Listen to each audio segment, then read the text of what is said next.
Welcome back.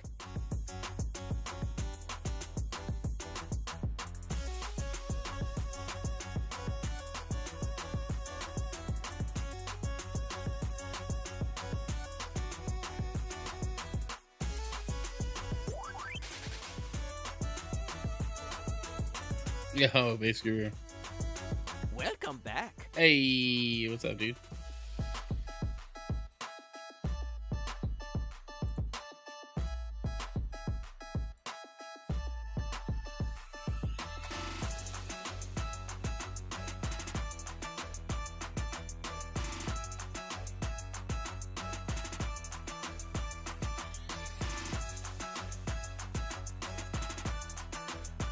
This guy, that guy right there.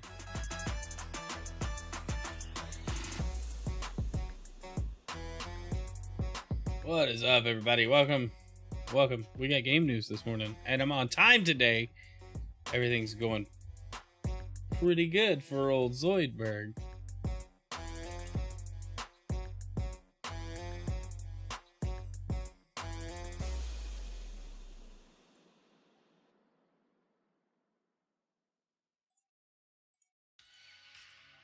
All right, I think everything's functional. I need to make sure that the stream started on. There we go. Apparently, during the Splat-Task stream, the main YouTube stream just went off. I need to delist it because it's like an incomplete video anyway.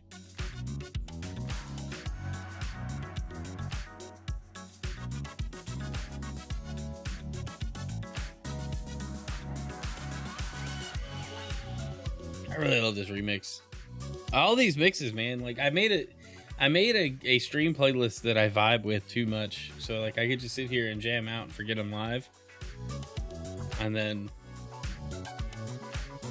you know, I don't know. I don't know if I'm working today. Those that know can pick up on some context there. But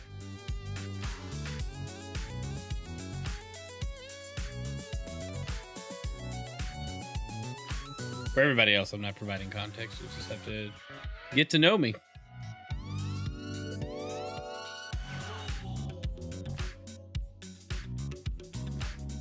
Gonna ask about that? I'm gonna find out after the stream. Hey, all right, guys. Welcome to the stream. Happy Wednesday. It is Wednesday, my dudes. I hope you're all having a great week so far. We're in the middle of the week. Denald coming in with a hydrate. We got game news today. We're gonna talk about quite a few stories. Does my audio sound weird? It's kind of, I don't know. I feel like my mic sounds funny in the monitor. It could be that. It could be that I had the speaker turned up really loud. You guys got to keep me accountable with this kind of stuff. Let's see. What was I clicking? I was trying to find a button. Oh, button. Who's got the button? All right. Anyway. We got quite a few things to talk about today. I was changing the playlist. That's what I was doing. I really wish I could control Apple Music from my Stream Deck, because then I could just start this playlist with a button. I'm sure there's a way to do it. I'm just not there yet. Anywho. All right. We got some tunes.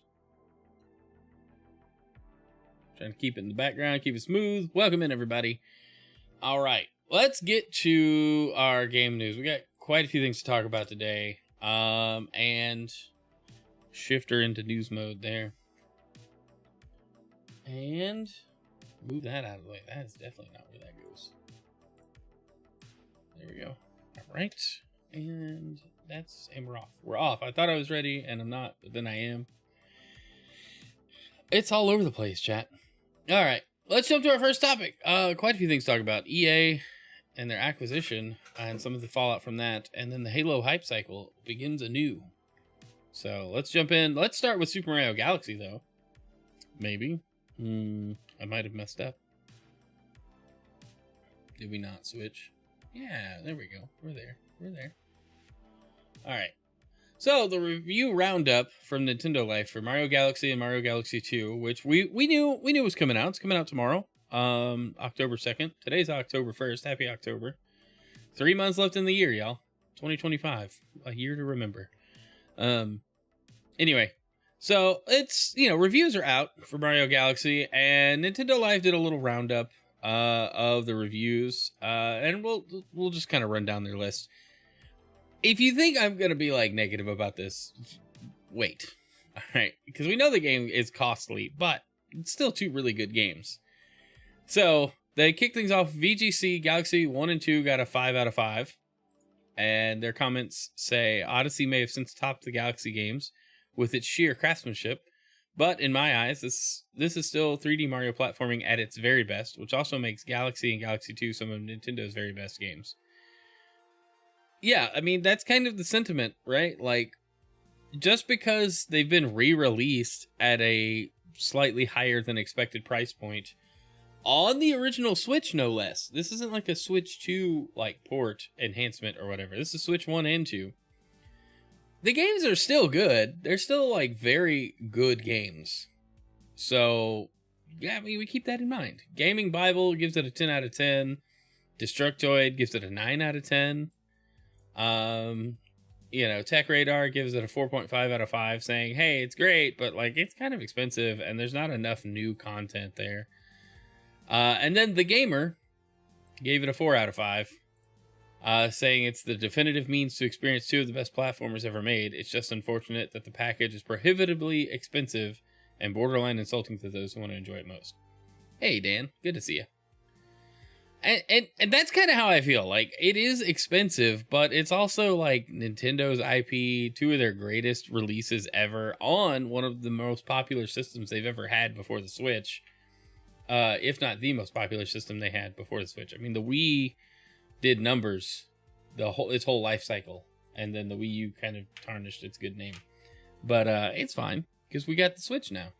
And the Wii U had to stumble so the Switch could run. But I want to pick this up. I don't know if I'm picking this up right away, but I think I'm going to pick it up soon-ish. Because they are really good games, and I don't have to dig out the Wii or the Wii U to play them now. You can just pop the cartridge into the Switch. Very excited for this release. Price notwithstanding. Not excited to pay for it, but I am excited to pick it up. All right, well, let's move on. Nintendo has announced an establishment of a new local entity in Singapore. Nintendo Singapore aims to accelerate business. Nintendo Life writes this up. Nintendo is continually growing in business in all sorts of ways, and today it's announced the establishment of a new local entity located in the Republic of Singapore. According to the official press release, hold on, guys. I'm not thrilled with what I'm hearing, and I think I know what it is. There we go. Might have been the fan. I can relate to not excited to pay for it. Dude, I just had to buy a new dishwasher. I'm not excited to pay for much.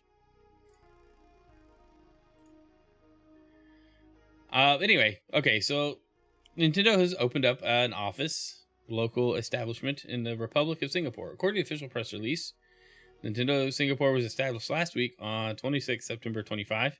It aims to accelerate the growth of the company's business in Southeast Asia and will be led by Managing Director Takahiro Miura.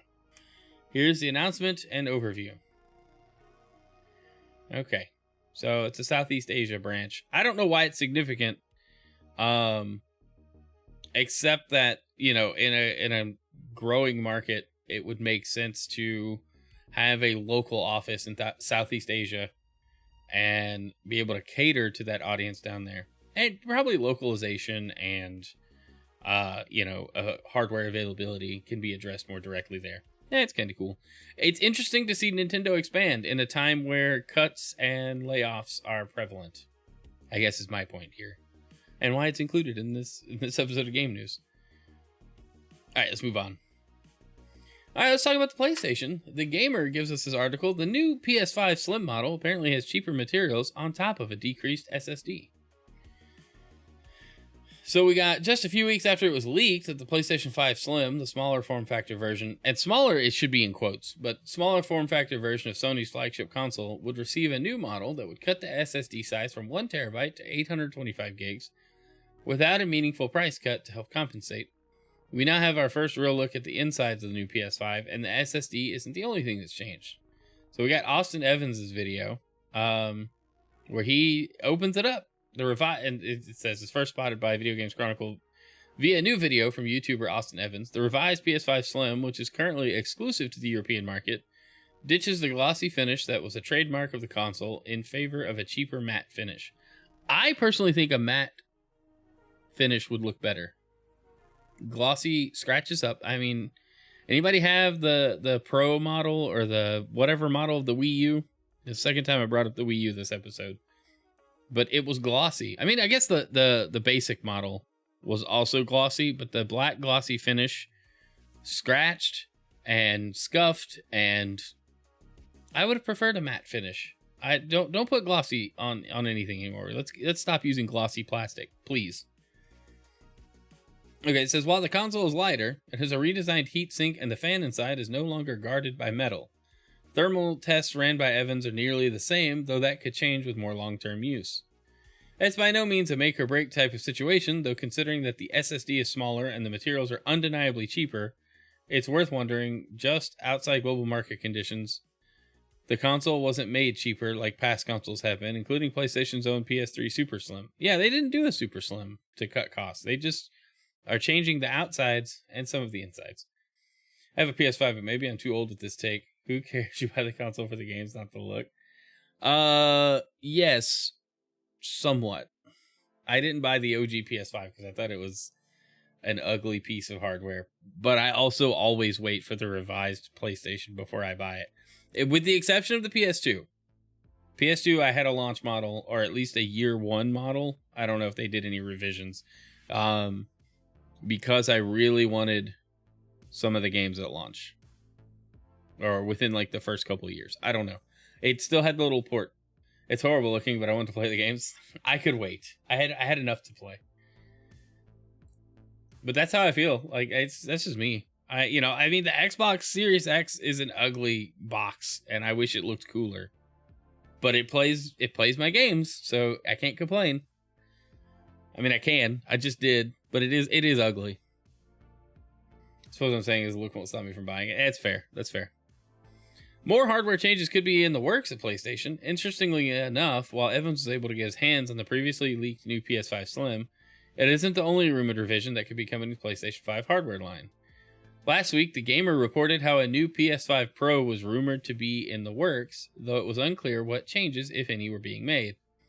There are reportedly improvements, but the SSD, according to reports, will remain the same, as will its price point. Based off of the above video, there's a chance that those improvements will come by way of cheaper materials. And that's where I'll stop because the next article goes into my next point. But, we're in an interesting time, and this always happens with console revisions and console life cycles. I was complaining. Dang, son. Call me out. But this always happens with console generations, though. They optimize the production process. They find ways to cut shipping costs and lighter materials. Different materials that are just cheaper to produce or acquire or whatever the situation might be.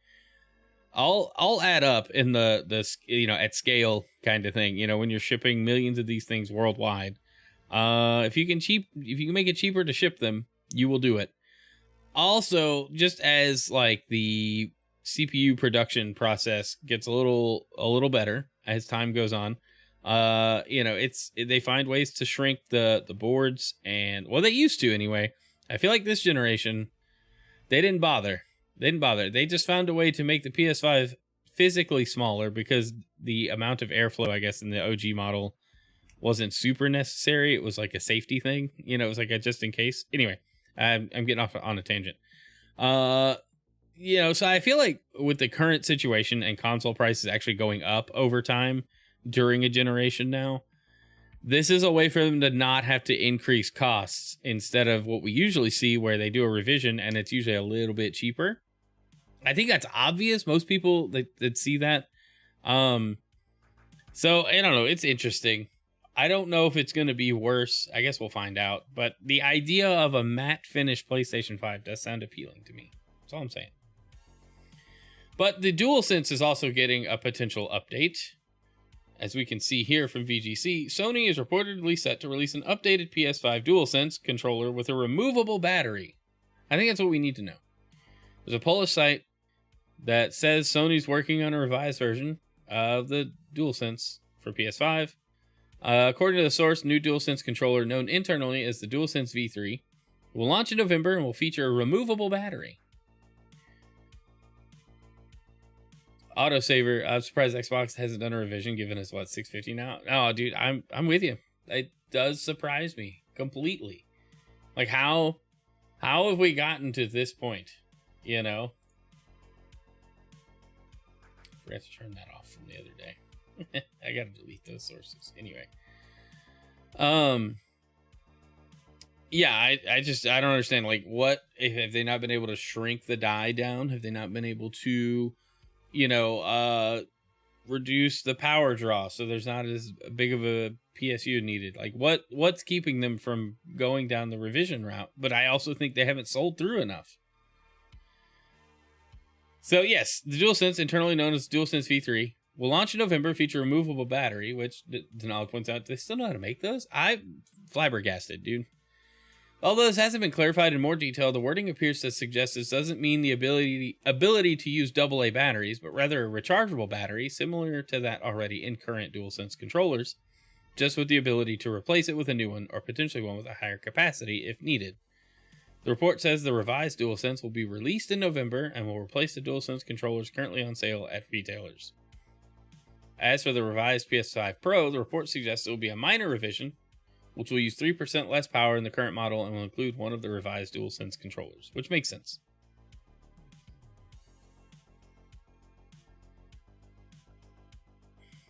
It says, while Sony releases major revamps of its consoles each generation, such as the slim PS... See, they put it in quotes. Perfect. The slim PS5 design and the PS5 Pro, it occasionally releases more minor revisions with very little announcement or fanfare. The most recent example of this is a newly revised PS5 Digital Edition, which will now feature 825 gigs of storage instead of 1 terabyte. And then, yeah, that's what we were talking about last time. So yeah, I really like the idea of the DualSense having a replaceable battery, because, the controller, I don't want to have to open it up and mod it, in quotes, to get a fixed battery. I don't mind doing it, I just don't want to. So this will just take some of that off, and it's a smart move. I mean, the reason Xbox is stuck with AA batteries with optional rechargeable packs is because it's so much easier and your controllers will last longer. Like, I like having a rechargeable battery in my controller. In fact, the rechargeable battery in my Series S controller is an Xbox One rechargeable pack that, yeah, I don't know if it'll show up on camera. It may be too dark. Anyway, it says Xbox One rechargeable battery, model 1556. This one was one I had when the series, or the series, when the one launched back in the day, and I like the option. I like that it still works with my Series S and X controllers, and that redesign. It makes a lot of sense. And I hope that these battery packs, there's a good third-party offering with maybe a higher capacity. I think that would be fantastic, because the PS5 controllers die so quick. They die from idle battery drain. I have 3 DualSense controllers that we use, and if one of them isn't I have two of them on a charger, and then one standalone. And if the one standalone one doesn't cycle into that charger at some point, it'll just be completely dead. Phantom drain is a problem. So yes, it definitely does feel like the batteries don't last on these things. So just being able to pop in a new pack would be awesome. It's a good move. It's a good move. All right, let's move on. All right, here we go. Big story for today. Halo Studios promises deep dive in October. So let's let the hype cycle start now, because we knew this was coming, but now we've got a little bit of a confirmation. We'll finally be able to learn more about the future of Halo in October, Halo Studios reveals. The Halo series is one of Xbox's signature franchises alongside Gears of War and Forza. You know, the old Halo Gears Forza meme. Bringing the FPS genre to new places, it has been going strong since 2001. I don't know about that. I don't know about going strong. It definitely has been going. I just know about strong. What's up, Brent? Good to see you. Last year, 343 Industries, which then became Halo Studios, teased that the next entry would be revealed this year. Fortunately, we now have an exact date of when we'll see the Master Chief again. Maybe. Who knows what they're going to show us. In a blog post about Halo World Championship, Halo Studios announced a new main stage event focused on the future of Halo. Oh, this is going to be like a big event, not just like some trailers. The event is set to happen on October 24th in the afternoon, though no specific time was given. The exact time as well as streamable platforms will be revealed in the coming weeks prior to Halo World Championship. As for what was said, they said it will consist of a big event followed by a deep dive panel.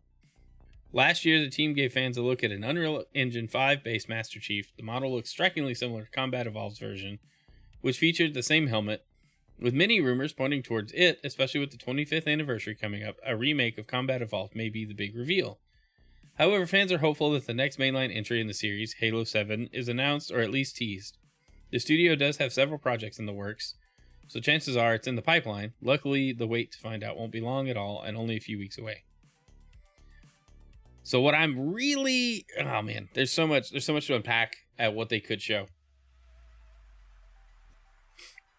What I'm hoping for personally here is I'm hoping that we get new games. I wouldn't mind a Halo remake. I really wouldn't. If it was a like reimagined game instead of just like Halo Anniversary was really cool for the time, but that's our remaster. So if we're going to go that route, let's do a remake. Now, don't do another remaster and just put like better visuals on top of the same game. I would be okay with that.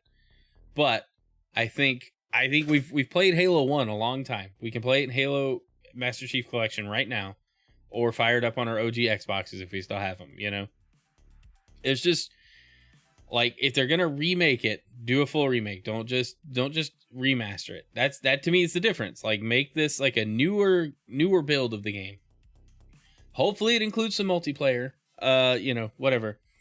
However, I think they will also show or announce Halo coming to PlayStation and possibly Switch 2. I could see the Master Chief Collection launching on both platforms very soon with crossplay, cross progression. You know, you sign into your Xbox account, you have all your unlocks and campaign progress and everything. Which I think that's more likely what we're gonna see. That's gonna be a big, maybe like a holiday surprise or a next year surprise. I don't know. We'll find out. But I think that's what we're gonna see. I would like to see what Halo Studios has been working on as far as new stuff, but I do think we'll get that PlayStation 5 port announced officially. It exists. There's no reason to believe it doesn't exist with the direction Microsoft has been going. That might break the internet. I think a lot of Xbox loyalists will have some issues seeing Master Chief on PlayStation, and I think a lot of PS5 gamers will be very excited that they can play Halo. Zeke, what's up, dude? Xbox is Sega with extra steps. It does feel that way. Imagine if Sega like published Sonic Adventure on the GameCube, but also kept the Dreamcast in production. That's what this is. But with good reason. I mean, you can play so many Microsoft published games now everywhere, like literally every platform. And so, you know, they're still winning by having their own ecosystem. But the true victory is in digital sales on all the platforms, right? Like, they are making bank. You know, hardware sales, that hardware is such an expense. That's why they de-emphasized it. That's why they partnered with Asus, because they're not responsible for the hardware. Asus is. Anyway, I'm excited for what. Oh, here we go. What's up, Will? Nice job being on that 3-stream streak. Thanks for being here. But I'm excited for whatever they might show. I'm hoping it's good. I want Halo Studios to actually deliver on promises made. You know, like promises made, promises kept. And my biggest issue with Halo Infinite was we were promised some features that just never manifested, and then were just canceled. Split screen being my primary one. That's my main example. That's probably my only example. But that bugged me because, you know, one of the weakest parts of Halo 5 was there wasn't any split screen campaign. Zeke's on streak 19. Dude, let's go. Hype. Yeah, I don't know. I'm hoping this hype cycle doesn't disappoint because gosh, look, y'all, like if this next game looks mid, or I think people will have a problem if it's just Halo 1 remade and that's the big reveal. I think we need to see both, right? If Halo 1 remake is real and we're getting that, and that's going to be like the anniversary thing, but also tease us the next game too. Show us what Halo 7 might be, or give us something. You know, we don't want just the remake, because most of us have been playing Halo a long time. We've played Halo 1 a lot. Don't know that I want to play it again. It's kind of like Kingdom Hearts. There's a rumor that Kingdom Hearts 1 is going to be remade. Do I really want to play it again? I've played through the first one so many times. So I don't know. It's just kind of wild that they would go all in on a remake, except to appeal to nostalgia. And even then, I don't know if that's going to work this time. Because I felt like Master Chief Collection was the appeal to nostalgia. And then it flopped at launch, and then they fixed it. It's really great now. So just focus on putting that on PS5 and Switch 2. And I think then focus on Halo 7 or whatever the next entry will be. And that would be great. KH1 should get a remake, but does it need to? No. I'm kind of with you there, Zeke.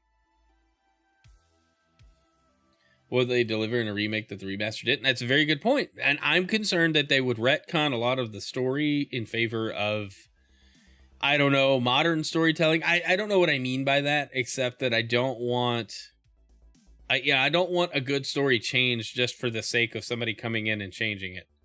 Right? And that's what I would be worried about with a remake. That's what happens. You know, it's like, oh, we changed this detail or these details from this great game that we've enjoyed for years, for decades. And then we're going to change the story because, hey, we're remaking it from the ground up. I don't know what, like, other than better visuals and maybe, you know, a different way of playing the OG Halo and making it, like, more open, like Halo Infinite, that could be a thing.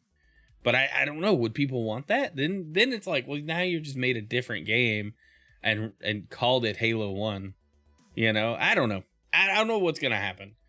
I would like to know. I would like to see. So I guess we'll find out later this month. Hopefully we get a time and not just a date for this deep dive and announcement situation. I'm looking forward to it. I can get excited about stuff, but then I don't want to be let down. All right, let's move on. Maybe. All right, this got me pumped. Marvel Rivals is getting cross progression with Season 5. You know, I feel like we just talked about that cross progression probably wouldn't come for a while to Marvel Rivals. And now it's Season 5 on the horizon, and looks like we're going to get cross progression. You know, I don't know what else needs to be said here, but I'm very pumped for this. We'll look at the article.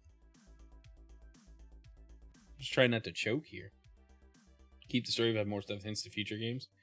Only so minuscule, only real Halo fans see it. Yeah, I feel like that would make sense, Zeke.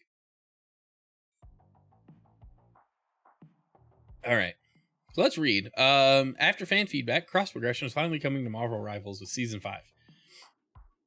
Rivals is in the middle of its 4th season, which introduces Angela and Daredevil to the roster. Called the Heart of the Dragon, players get access to a new map, modes, and continued support for the title. Since its release in December 24, however, there has been one fan-requested feature that, after discussion, will finally be added in Season 5, cross-progression. In a developer vision posted on Marvel Rivals YouTube, creative director Guang revealed that cross-progression is coming to the title. However, it won't be added until Season 5, which will likely launch later this year. Still, a select few players will get to try out the feature during Season 4.5. This means that for some, they'll be able to transfer their stats to another console and play on whatever they want. Which is great. Mostly what I want is skins and stuff to carry over. When it becomes available, you have to link your PlayStation. I'm sorry, you have to link your accounts to the game, like your PlayStation Plus or Steam account. They also state while you'll be able to play across multiple platforms, your rank and leaderboard positions will differ with each device. Still, for many who don't stick to one console, you'll be able to continue your progress wherever you want without restarting. Since launch, fans have been asking for the feature to be added. While it is going to be with Season 5, it's good to know the team was listening and it won't be long until it's ready. This is great. I've wanted this feature since Marvel Rivals came out. I don't really know why it didn't launch with cross progression. But if you're going to do crossplay and tell me I can play on any game, like this game's available everywhere, but I can't bring my stuff everywhere, then I'm not playing it everywhere. You know? But now I'll probably play on PC off and on and play on PlayStation a little bit. You know, that'll be great. But we'll see how it works once I log into all my accounts. Because right now, Xbox is my primary platform for Rivals when I play. I haven't played in months. Goodness, I feel like I'm dying. I'm tired of coughing, y'all. All right, anyway. Let's move on. This is great, though. Great news. Season 5 should be good. All right. Avalanche Studios closes office, lays off staff after Contraband cancellation. So, Avalanche Studios, the developer behind the recently canceled Contraband, has announced its plan to close its office in Liverpool and lay off an unknown number of employees. In a statement posted on the studio's website, Avalanche says that the decision comes after an internal review and in light of its current challenges to its business and the industry as a whole. This review has led us to a difficult conclusion that we must make changes to our staffing and locations. As a result, we're proposing to close our Liverpool studio and to initiate a collective consultation process as required by UK law. This will impact all Avalanchers in Liverpool. Oh man. This change will also impact our other studio locations in Malmo and Stockholm, where we will reduce our workforce and restructure the teams to address our game's needs. End of year layoffs. I'm tired. Dude, this is a bummer. Insider Gaming reached out for clarification on the number of employees that will be impacted by the office closure and layoff. Should a response be received, it will be added to the story. The news of layoffs and office closure shouldn't come as much of a surprise. In August, it was announced that development was stopped on Contraband and that the game was canceled. At the time, Avalanche said it was going to evaluate the project's future. With the layoffs, it might be safe to say that the game is officially no more. In addition to Contraband, Avalanche Studios is best known as the developers of the Just Cause franchise, along with titles like Rage 2 and The Hunter. So, bummer. Like, I hate this. Here we are, yet again. More closures, more layoffs, more issues. And it's like, oh well, that's just business, you know? It's like, man, people have spent... How long was Contraband in development for before it was canceled? A few years, if I remember right. People like poured time and effort into that for it to just be like, just done. You know? I don't know. It's a bumper. I hope everybody does land on their feet from this. They find a better job in or out of the games industry. Whatever they look for, I hope they find it. But that's a huge bummer. Just Cause is such a fun game, too. All right, let's move on. Let's see, off topic, but boggles my brain that the Brits thought naming their town after a pool filled with liver would be an appealing name. Yeah, fair. All right, let's talk about EA, because we know we talked about Monday, they were likely going to be sold. Well, it turns out they were sold. And I didn't think to feature that article here this week, but that's because I doing my best here. But the new owners hoping AI will cut costs and boost profits, it's claimed. This is concerning because AI is becoming the next blockchain buzzword, right? We remember blockchain was everything for like a little bit. It started to they tried to work its way into the games industry. And people were like, "No, we don't. What sense does this make?" Whatever. And there are games that use blockchain tech and crypto tech, and it's interesting, and that's a whole different beast than AI. But I feel like this sentiment is the concern. Cut costs and boost profits.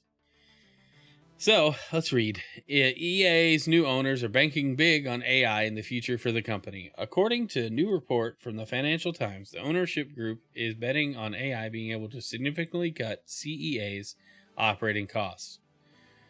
Per the report, the enhanced use of AI will be used as a way to also boost EA's profits in the coming years. This will allow the new owners to manage a large debt load on a company that historically carried limited net debt. Well, the debt was a result of the buyout, right? Like they got saddled with $20 million in debt just right off the bat, or was it billion? I don't even know. Money's not real at this scale. I feel like it's just numbers on a computer. Anyway, I'm just kidding. On Monday, it was announced that EA would be sold for $55 billion to a group that includes Silver Lake, Saudi Arabia's public investment fund, and the investment firm Affinity Partners, owned by, I don't know why this is necessary. Affinity Partners, owned by Donald Trump's son-in-law, Jared Kushner. Okay, I don't care who owns the company or what that matters to this particular situation, but thank you for that, I suppose. OG Luke, thanks for the heart me. So he's going to get worse, nothing new. We'll see. The deal will see current stockholders pay $210 per share, a 25% premium over EA stock price. The deal, which will see the company taken private, was reported late last week. Not enough details on what the AI push might be here, but it's what I'm really concerned is they think the generative AI is going to be a magic button that makes games, and that is not the case. You still need people. You're still going to need people involved. You know, it's not a magic box that you know, it's not the what's the thing? The replicator in Star Trek. You can't just go, hey, make a first person shooter, and then it puts it out and it's perfect and it's ready to go and it's great. You know, that's not how this works. And that's kind of how this reads to me is, oh yeah, AI is going to cut costs and boost profits. Well, no, it's a tool and it should be used as a tool, but it's not a magic solution. You know, you have to be good at prompts and know what to do with the tool and know the limitations of the tools. I don't know. It goes into our last article that we're going to talk about too, but it's just, we have to be careful how much we lean on something because the rug can get pulled out from under you so quick with this stuff. You know, you can lean hard on it and then suddenly, oh, it's a major security risk because you were using some open source library that has been farming all of your queries, and now anybody can make EA games because they picked whoever they pick as their AI model, you know? They want AI to take over everything. Well, AI is taking over everything, just not in the way everybody thinks it is. Give AI tools to the developers, don't replace the developers. No, this is what I hope happens. Speed up development time so you can turn around more product. That's what needs to be the focus, not replacing, you know, anybody with AI. That's inevitable because there are some positions that will be replaced, but I don't think devs are going anywhere. I hope not. Oh boy, I really hope not. Anyway, all right, we'll move on to the next topic here because it's related. Over 50% of Japanese game devs are using AI, it has been claimed. The term AI is becoming more controversial by the day. Whatever your feelings on AI in game development, a new report suggests that 51% of game companies in Japan are developing games that feature some use of AI.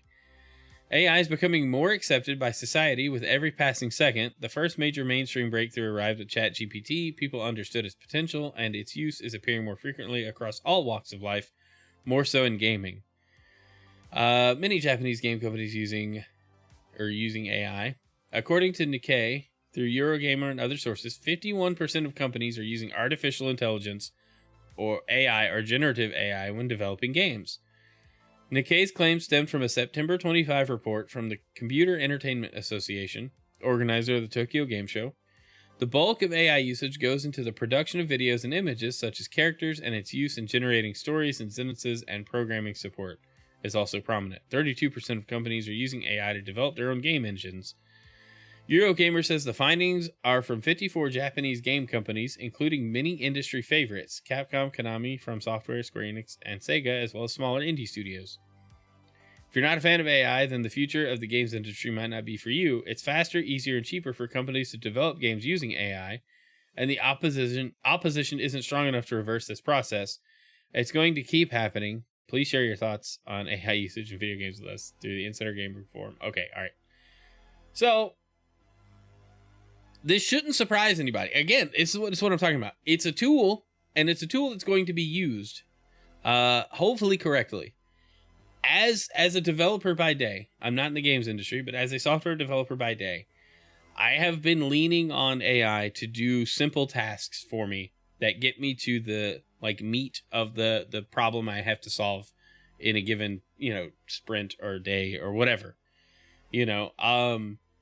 or if I'm, looking at code that I don't understand because it was written and iterated on and not well documented and it's not real clear what to do, plug it into AI and go, hey, can you explain what this does? Okay, now I have some understanding. This speeds up a lot of time with a lot of different tasks. However, if they're using it for art generation and, video generation, I don't know. That's kind of concerning because that means your artists and your video editors aren't getting paid anymore. Hopefully that's not the case and it's just used to supplement. Hey, design a character, feed it into the AI, and then get some basic animations. Let's see how this works. Maybe, maybe that's a decent use case. But I don't know if I'm upset that AI wants, or people want, I say people, corporations, developer studios want to lean on AI to enhance their products. Sure. Make things easier, give yourself a quicker turnaround with some things. Let's see. AI is definitely not intelligent enough to actually write code unassisted. It is not. And then wife does graphic design for a job. She's used AI to prototype, brainstorm, and then does the real version herself. See, that's what I think as far as generative stuff, that's a great idea because you can quickly prototype an idea and then work from there, which is how I've used it to write new stuff or personal stuff. If I'm trying to come up with something I want to try for streaming, I go, hey, I want this to work with this API. And then I play with it a little bit. And then it turns out, oh, I don't really like the way that works. So then I have to go back and rework it quite a bit, and it's very, very few times that has been successful for me. But using AI to generate code, you got to babysit it. And same thing with art. I mean, we've seen what happens. It is getting better over time, but that doesn't replace the personal touch and the I don't know. It's weird. I'm gonna sound kind of metaphysical here, but if you as a believer, we all have a soul, and that goes into things. You put your heart and soul into what you produce, and when games is art, having an AI produce art, it's okay, but it's not gonna have the same impact. Hopefully, I don't know. Maybe we've been bamboozled by AI in movies already. I don't know. But what I'm getting at is I don't want it to completely replace people because people still are creative and need a creative outlet. And so I think if we do get to a point where AI is completely the whole pipeline is AI, you'll start seeing indies lean on, hey, we use actual people because, that's a niche people are going to be attracted to. I don't know. I'm not bothered by this just yet.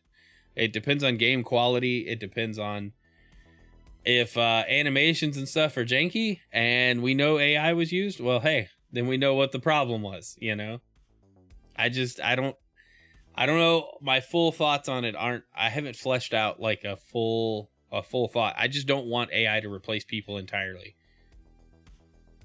Use Claude to write most of my new chatbot from a blank app. It actually does take way longer to get started with AI. The benefits only come when you can make additions simple. See, I think that's a cool use.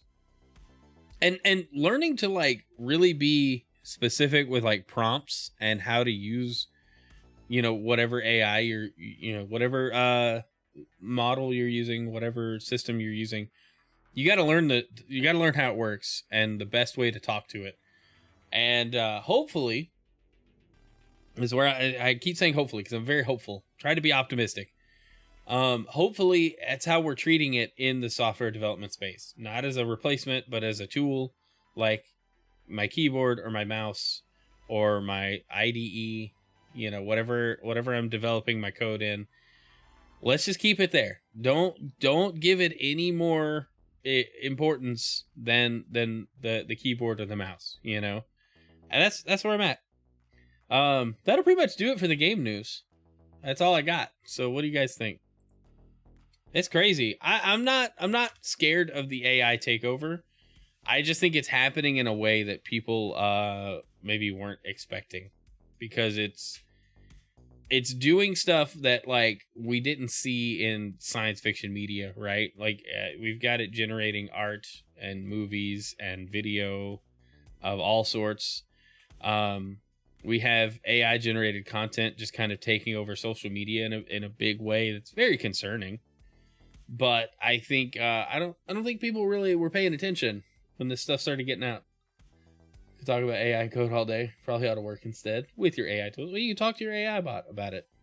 There you go. Have a chat with Claude about using Claude. Anyway, all right, guys, that's where I'm going to leave it for today. I've got to go check in with work and see what's going on there. There's a little concern about today. We're going to hit a raid and wrap it up. Actually, I've done that. That's funny. All right, who are we sending it to this morning? That's the big question. We haven't rated GCG in a while. You playing Hades 2? We can do that. That'll work. Some DK Bonanza songs are added to Nintendo Music. I tagged you in Discord, Zeke. I tagged you in Discord about it, and you did not talk to me. All right.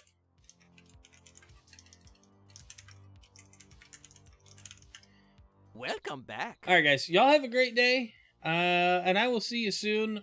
I don't know when, because, well, maybe Friday morning. No stream tomorrow. No stream tonight. Love you guys. Have a great rest of your week, and we'll see you Friday. Bye.